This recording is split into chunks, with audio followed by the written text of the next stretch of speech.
Well, welcome to a festive workshop Wednesday brought to you by schoolbookkeeping.com, where it's casual conversations for serious workflows.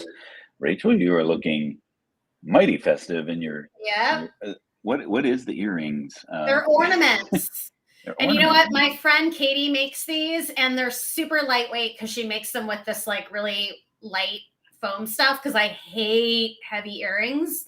These are Hmm. really light, and you can tell I've got wrapping stuff all over my floor. Yeah. We will not turn my camera around to see.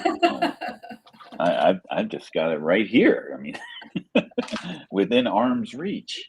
Do you? So, Well, yeah, your kids are grown up now, but when they were small, did you put the gifts out before, or did you hide them no, and everything no, came out?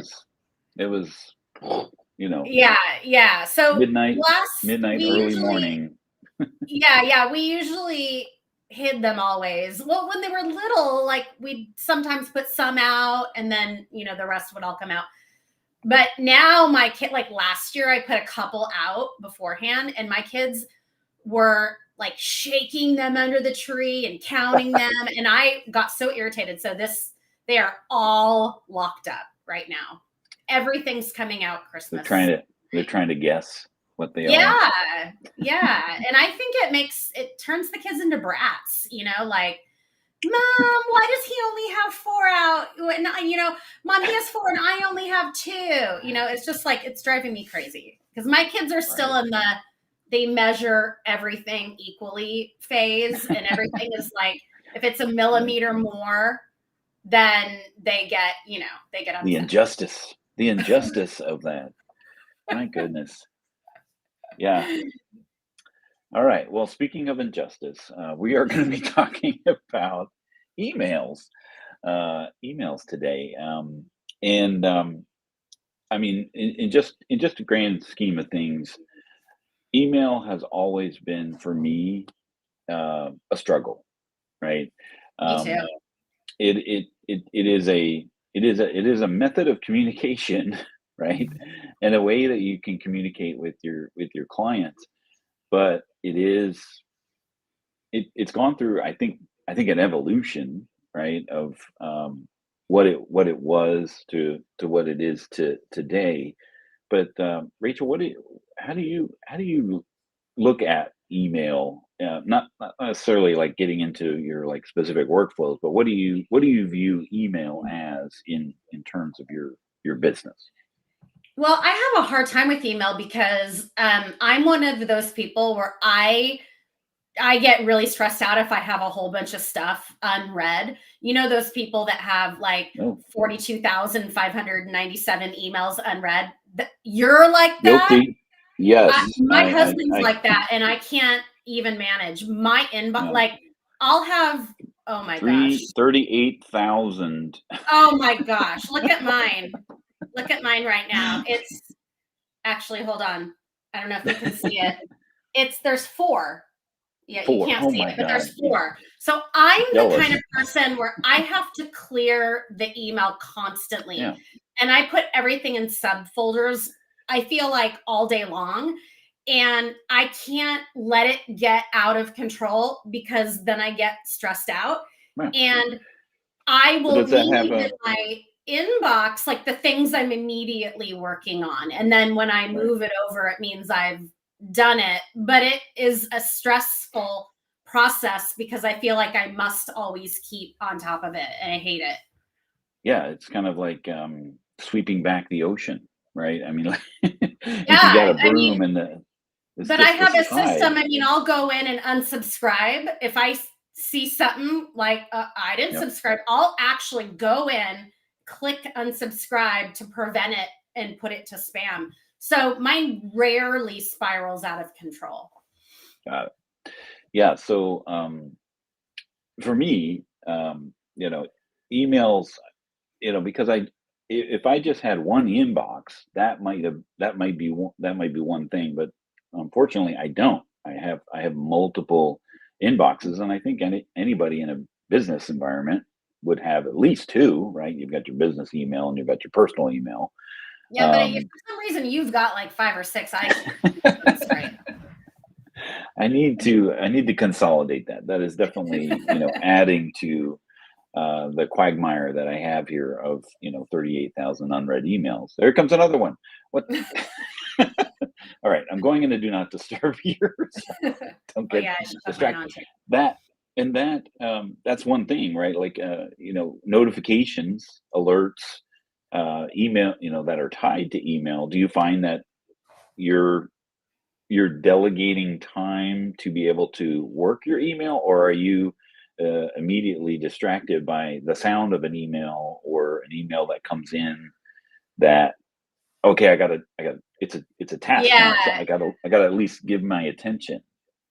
Well, I turn all of my notifications off. I hate it. I don't have any Good dings, no strategy. buzzes, no nothing. They're always off because it rattles me all day. So if I'm sitting at my computer, no, I don't really pay attention to the emails, but I feel like once every couple hours, I'll kind of go over to it and I'll see, okay, these have come in. Okay, junk, junk, junk. Okay, I got to do that a little bit later. That's part of that thing. Okay, I can put that in the subfolder. And I'll kind of like do it 3, 4 times throughout the day.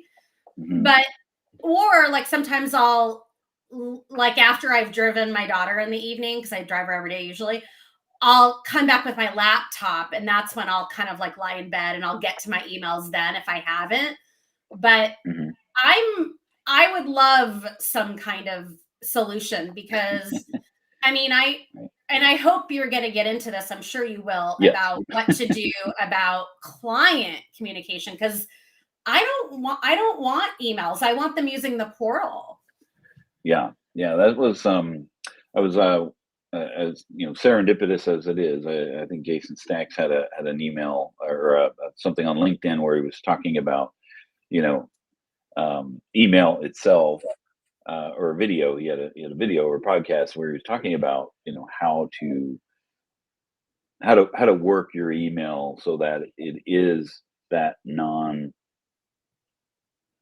fire or urgent important because I think the biggest takeaway that he had in what his video there is that your clients are going to use whatever gets your attention Yeah. the fastest, Yeah. right? So if that's email, then they're going to do email. If it's text, they're going to text you. If that's phone calls, then they're going to call you, right? Oh So gosh. uh, Oh, that's where I draw the line. right. No phone calls. So yeah. So one other aspect of emails that it takes a significant amount of time to respond, to some emails, right? So you have to put some thought into it. But I thought I heard you say, and correct me if I'm wrong, but you kind of allocate or time block some of your day to go through your inbox, right? Because I know how I am, and if I don't, I'll stress about it, and I don't like to go to bed stressed about that. I like to have at least looked at them, parked what I need to. I know I'm gonna come back to that. That might be usually I'm always waiting on something from some tech company to help me with something, and that there's like a thread and I'm waiting and they haven't gotten back to me. Okay, I know that's coming. And so at least I've looked at it knowing I can go to sleep that night not really worrying about it. Right. So I read a book a couple years ago, written by Tim Ferriss. I don't know if you've ever heard of him, but he wrote a book called The 4 Hour Work Week, Mm, and that's kind of a like when I read it, I was like, that's what I want, 4 hours. right?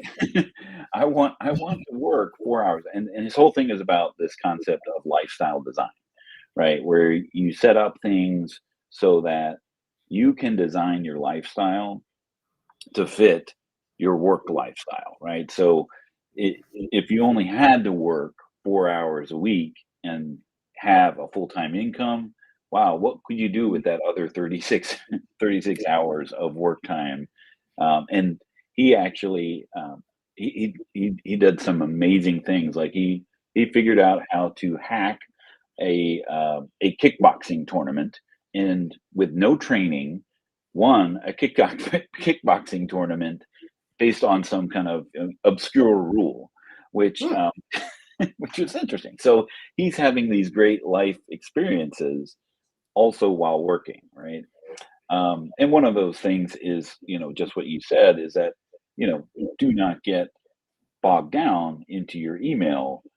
Anything that you can automate as far as your email process is concerned, you set up an inbox or a responder that says, "Hey, I only check email, you know, between these 2 hours. So if you're looking to get a hold of me during these time periods, I'll respond at this period of time, but don't expect anything outside of that." So that was like his takeaway when it came to managing your inbox with regards to that. But higher level, having this whole idea of lifestyle design. I mean, if you're buried in email with 38,000 unread emails, how are you going to have a 4-hour work week? When your goal is like four, right? Like four Well, I mean, unread how are emails, you even going to get through those 38,000? Presumably, there's important stuff lost in there that you've right? never addressed. Yeah, yeah. So there's, um, the one aspect is allocating time, right? And setting aside time to go through that. And then I was doing some research and double checking, different strategies that are of how do I work through that. And there's a variety of methodologies that are out there, like just like inventory, last in first out, right? Like you can work on the oldest one Yeah. first and go through the more important. Then there's reverse chronological. Like one thing I do, just to kind of get ahead of the 38,000, knowing that there's this huge project to work with, is creating a today inbox, right? So it's Mhm. just only dealing with today, and it makes it easy for me to comb through those emails and do that. There's this idea of yesterbox, which which is basically yesterday's emails is today's to-do list, right? So Mm. you don't even go through any of your emails until first part of the day, sort through your inbox and work through that to basically give you your day of what you're going to be doing today. I don't know. I mean, these these things are kind of they're they may work for you, they may not. I mean, it's totally up in the air. It's really just what works for you. And then when I was at Intuit, there was this program or course that we could take that called Inbox Zero, which was all about the 4 Ds. When you're actually working through your email, you immediately just associate a D with it, and that's either going to be you delete it, you delegate it, you do it, or you defer it, right? Mm. So, and then you have some workflows that are assigned to, what do you do with those inbox those emails?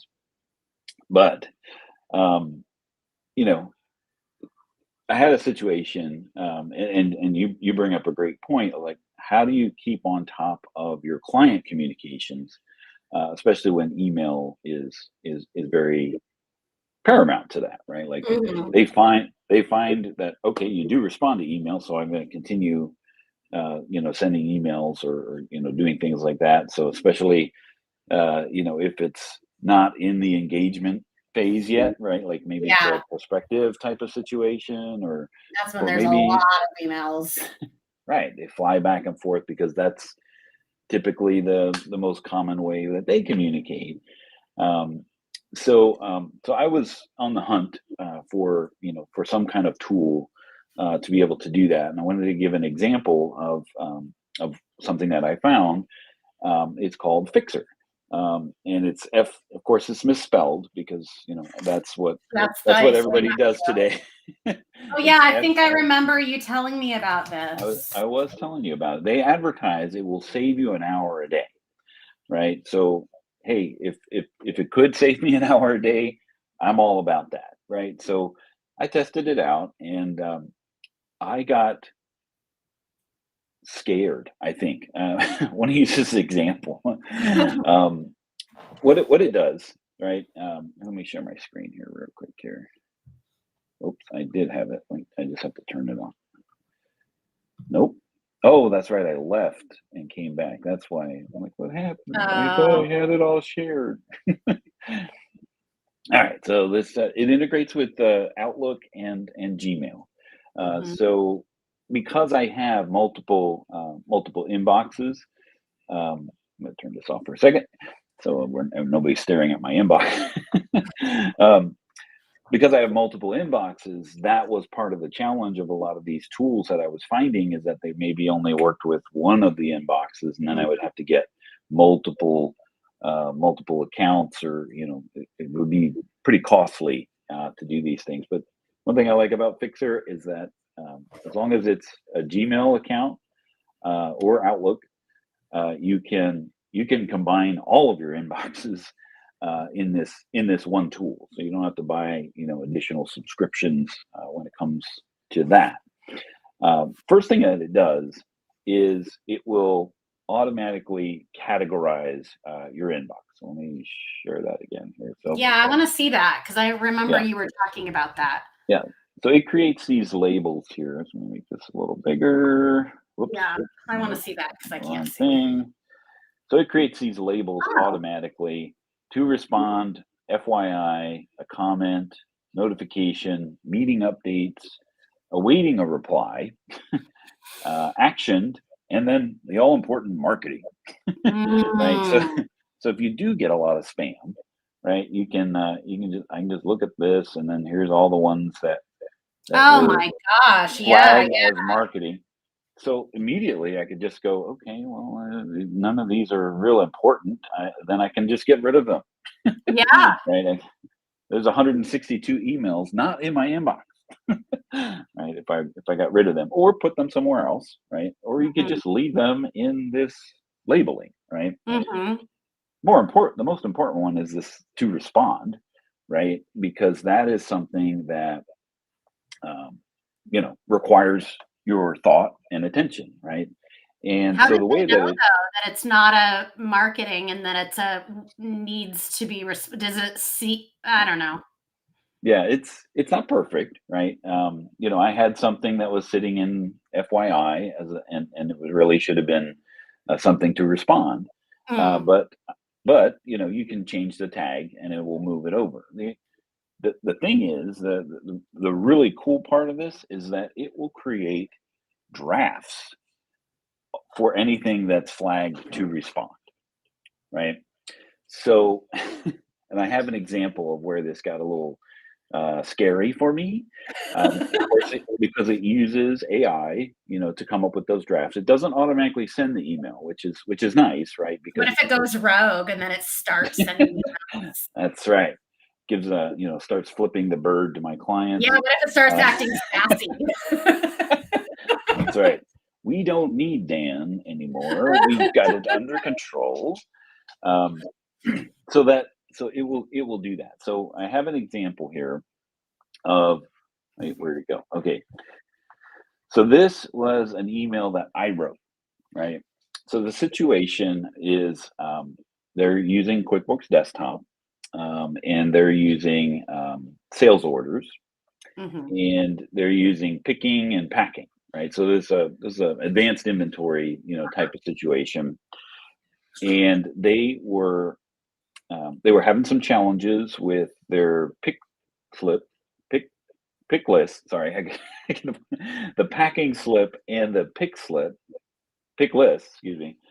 Um, with regards to the sales order date, right? So um, in QuickBooks, just so that we're clear here, the when you print a packing slip or a pick list, it's just using the sales order, right? So it's the same transaction.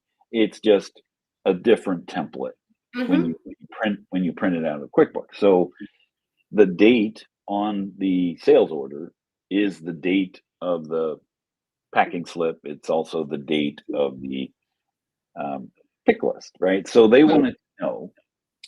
They wanted to know the day that things were actually picked, the day that things were actually packed, right? So um, with that in mind, the solution or the workaround here is to create custom fields, right? And then change your packing slip template. I keep getting slip and list confused here on what I'm trying to say. Change the template to move that date to wherever it is that you want on the template, and then that date will be in use, right? So, um, she was asking about all of this, and I was like, this is what I wrote, right? Yes, the pick and packing slip are essentially the same transaction, just using a different template. So the transaction date is what it is.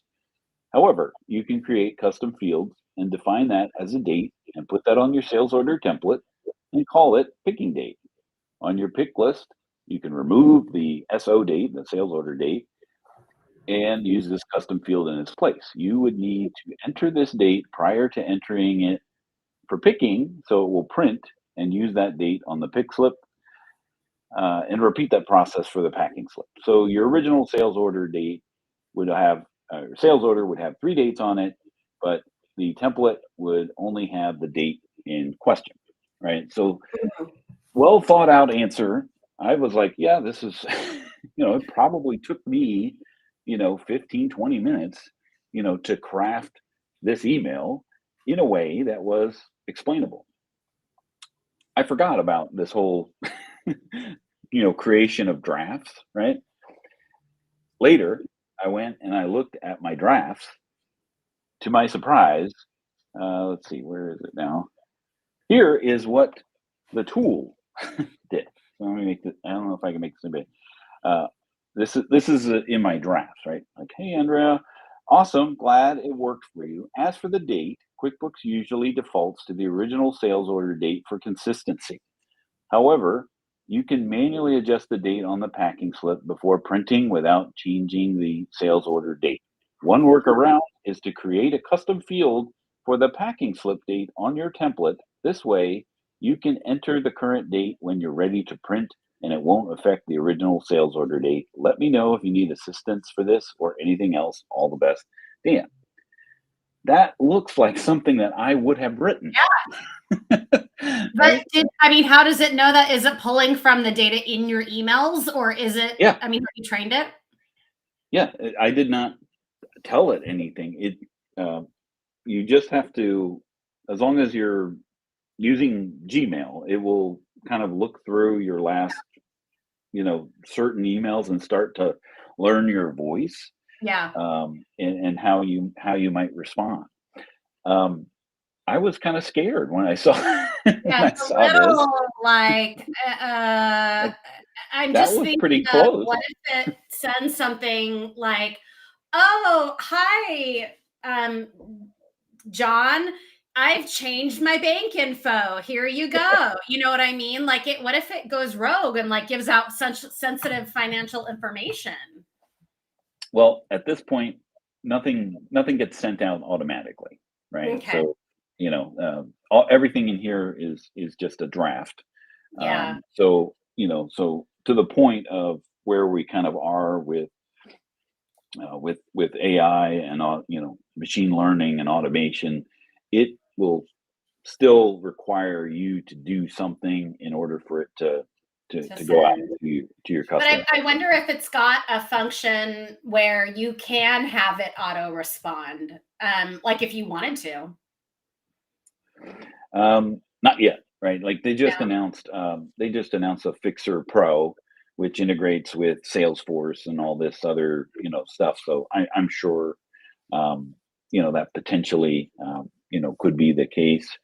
But this is pretty phenomenal, right? It Like is, this. because a lot of times I don't have the patience to make my email like, as flowery as maybe I want to. So a lot of times I'll just respond with just do da da da da, and I won't even say goodbye. I'll just respond.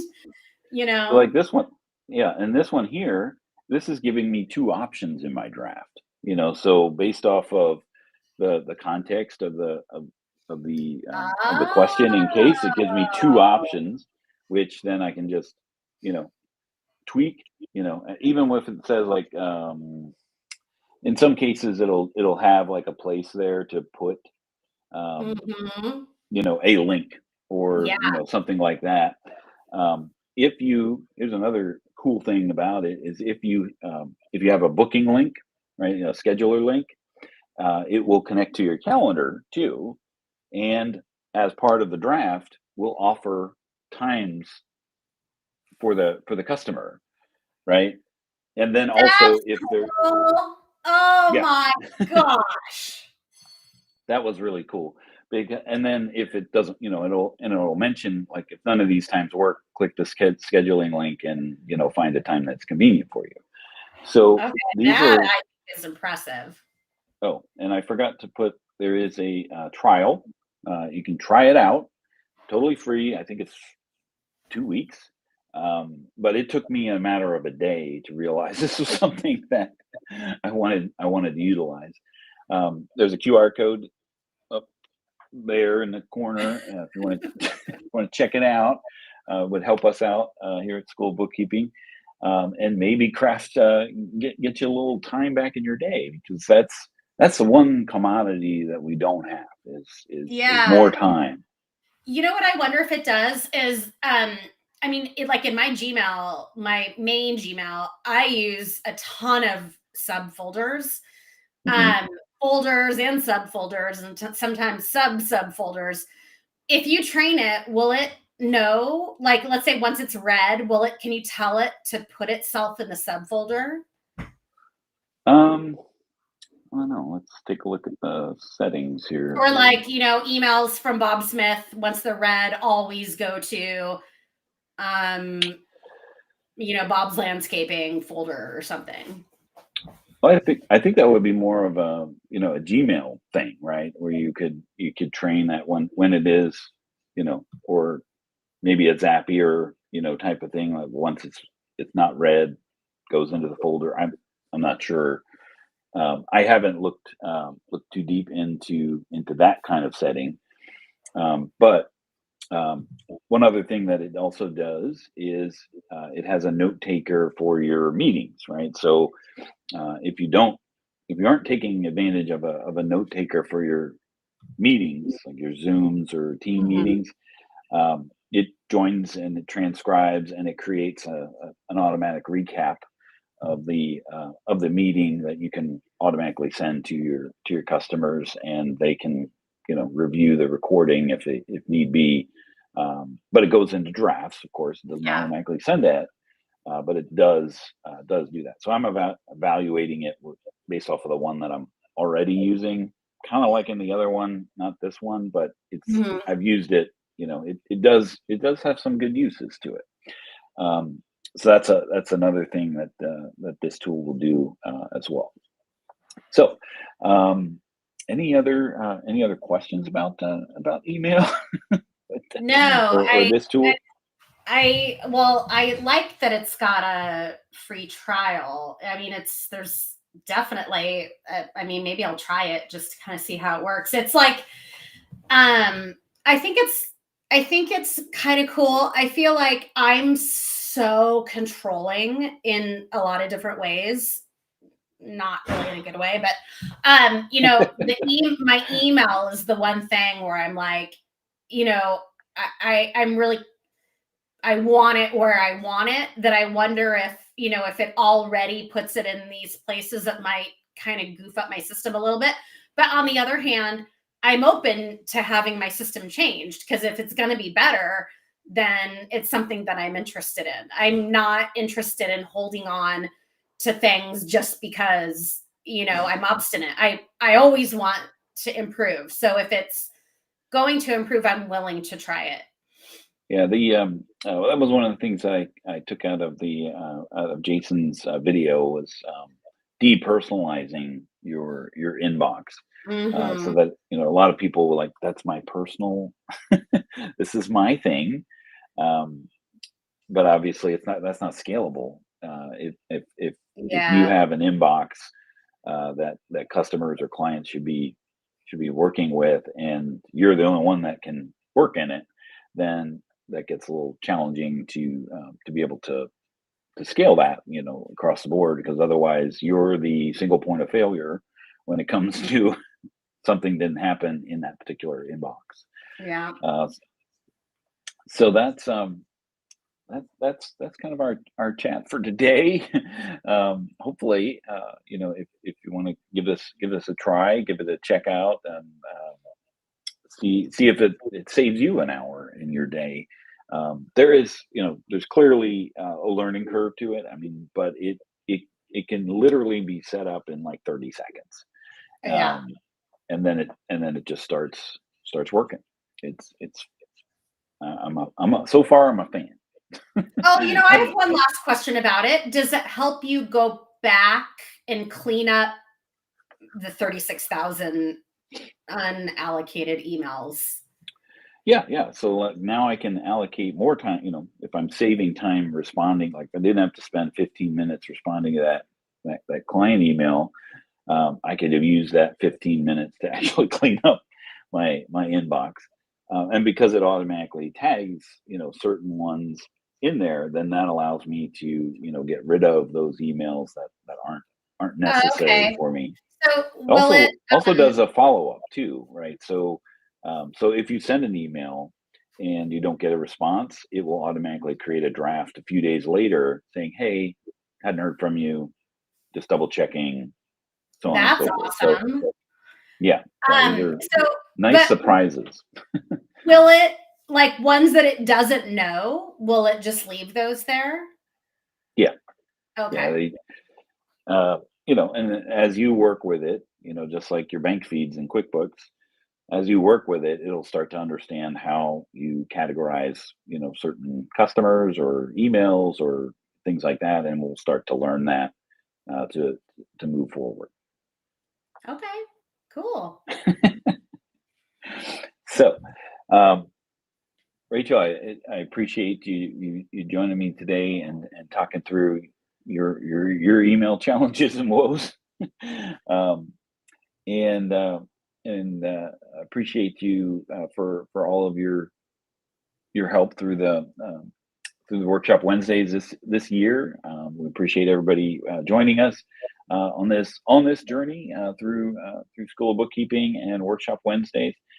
We are going to take a couple weeks off for the holidays, and we'll see you in 2025. Oh my gosh, 2025. Sorry to bring that up. How is that possible? It was just the year 2000.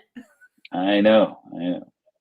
Well, we'll see you next time on the Workshop Wednesday, and we hope you all have a great and happy and safe and abundant New Year.